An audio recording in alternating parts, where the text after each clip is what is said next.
ऐसा होता ही है, कई बार सत्संग में कहा है कि 2 प्रकार से बाधाएँ प्रकट हो जाती हैं।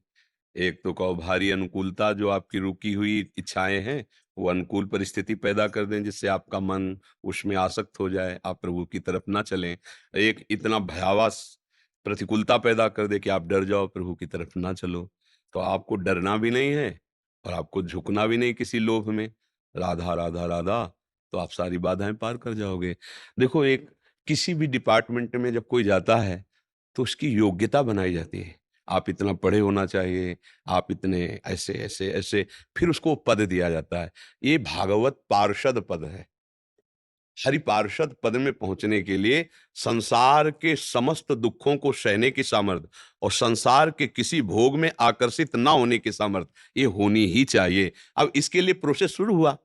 आपने कदम बढ़ाया, तो दुःख से शुरू हो गया या सुख से शुरू हुआ, दोनों बातें।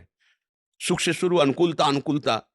जैसे पूज्य भाई जी महाराज जब तन्मयता के लिए तैयार हुए, तो एक बड़े अरब खरबपति सेठ आ गए और उनका, भाई जी, अब आप तुमको तो पता ही है हमारी अवस्था, अब हम ये चाहते हैं कि आप कारोबार संभालो, बंगला, गाड़ी और सब व्यवस्था है, अब आप।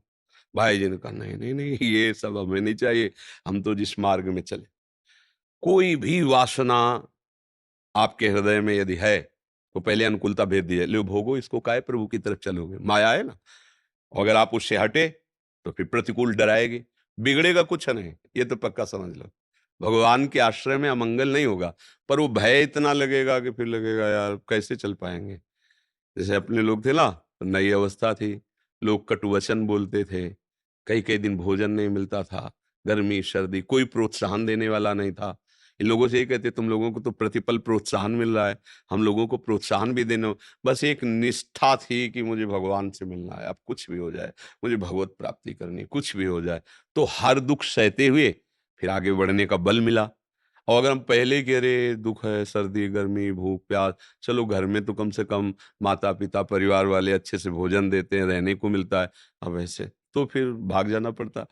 इसमें डटे रहना पड़ेगा। जैसे वो नहीं थे कि आर्मी की 90 दिन की ट्रेनिंग होती है, क्या कितना ऐसा कुछ होता है? हैं? 12 महीने? हाँ, 12 महीना ट्रेनिंग में पास हो, हमने देखा है। फतेहगढ़ की तरफ जब गंगा किनारे टहल रहे थे ना, आप तो चल रहे मोटरसाइकिल में, उनको पैदल दौड़ा रहे हैं। जो सैनिक है उनको पैदल दौड़ा रहे हैं और पूरा सब लादे तू वो सब बोझा क्यों तैयार कर रहे हैं?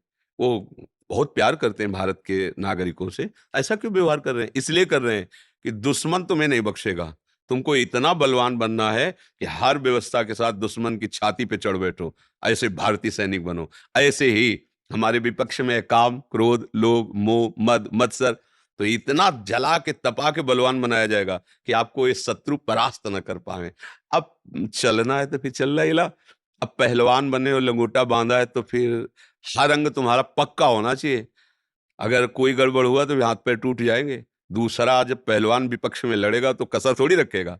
तो ऐसे ही कोई भी पहलवान गुरु अपने चेला को कच्चा नहीं, अगर ऐसे मारा बोले हाँ, तो बस वो हजारों बार वही मारेगा, क्योंकि यहाँ से तुम कच्चे हो।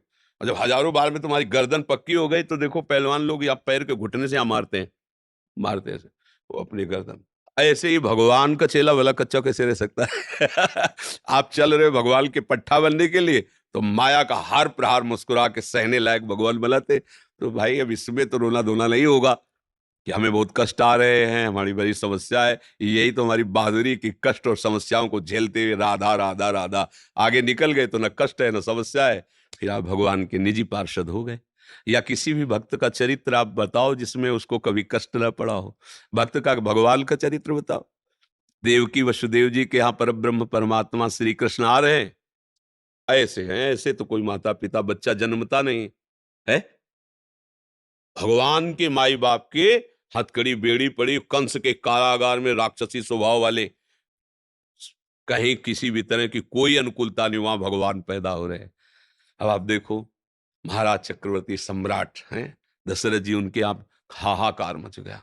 14 वर्ष का वनवास, दशरथ जी का प्राण त्यागना, आगे चल करके बन बन भटकती हुई सिया जी का हरण होना, क्या क्या। तो ये लीला चरित्र पढ़कर हमको धैर्य रखना चाहिए कि जब भगवान अवतरित होते तो मृत्यु लोक में लीला होती, हम तो जीव हैं, हमको तो सहना ही है। और फिर अपने कर्मों का ही हमारे सामने भोग आएगा, अलग नहीं आएगा।